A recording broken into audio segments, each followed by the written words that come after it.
So finishing out, where make sure that you save your project. And again, I haven't really put a lot of effort or time into talking about saving, but it seems like I'm not getting a lot of questions, so hopefully that's going well.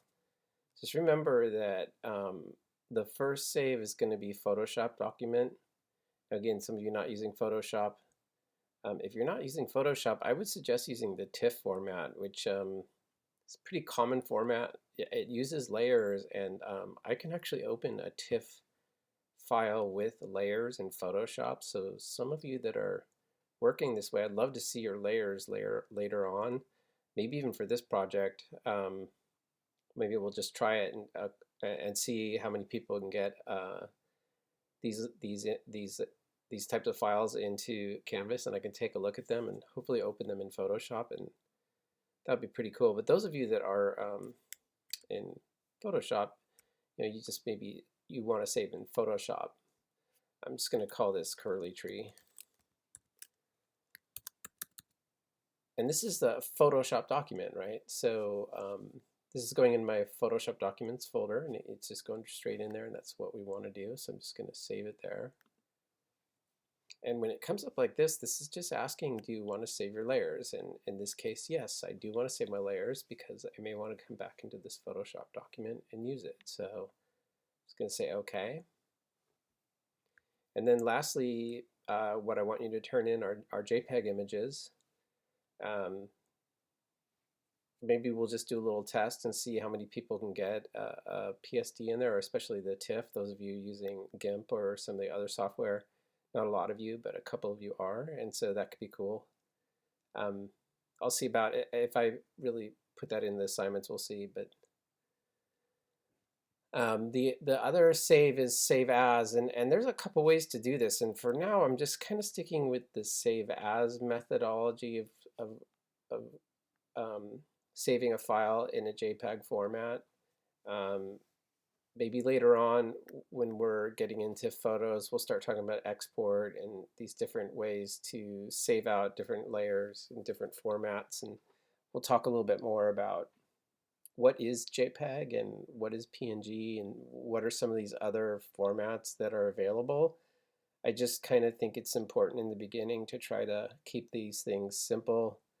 They can get pretty confusing at times, so try not to worry too much about that. I know there's some people that really prefer PNG over JPEG.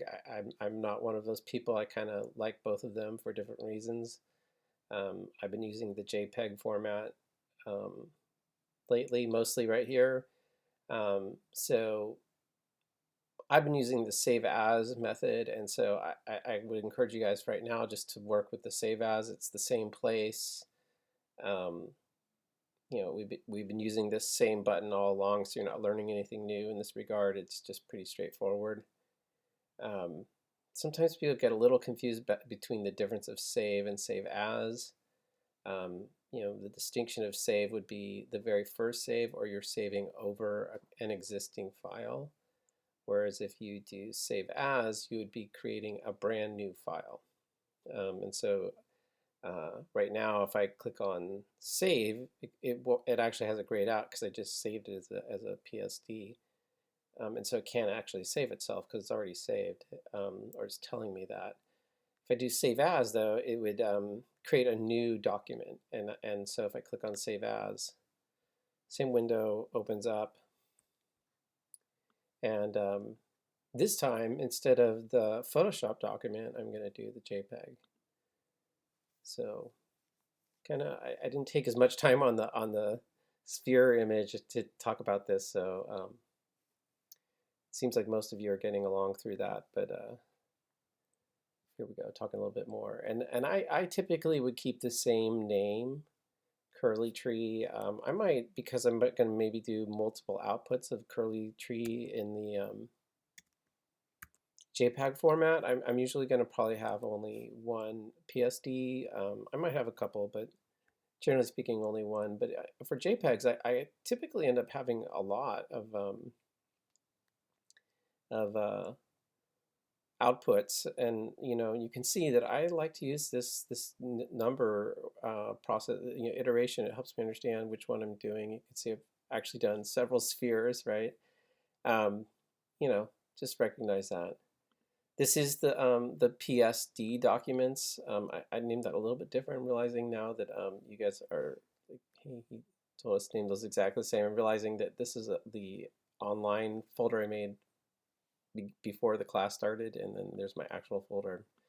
I'm going to switch everything over to that one, so it's a little easier for you guys to see. But for now, I'm going to keep it here. I'm going to put it in the output and just put it there. It's a similar project folder alignment, but it's fine. I'm going to say save. In terms of options, for now, high is probably just fine. And we're not going to talk about this too much, but maybe quality of 8 and high, let's just call it that. Let's just say that's what we want. And let's not really worry about what this necessarily means, but some of you understand compression, but we'll talk a little more about compression, especially when we're working with photography and taking pictures and stuff like that. So I'll say okay. And that's an image that I can turn in now. So I want 2 of those, right? So just keep that in mind as you're doing it. All right.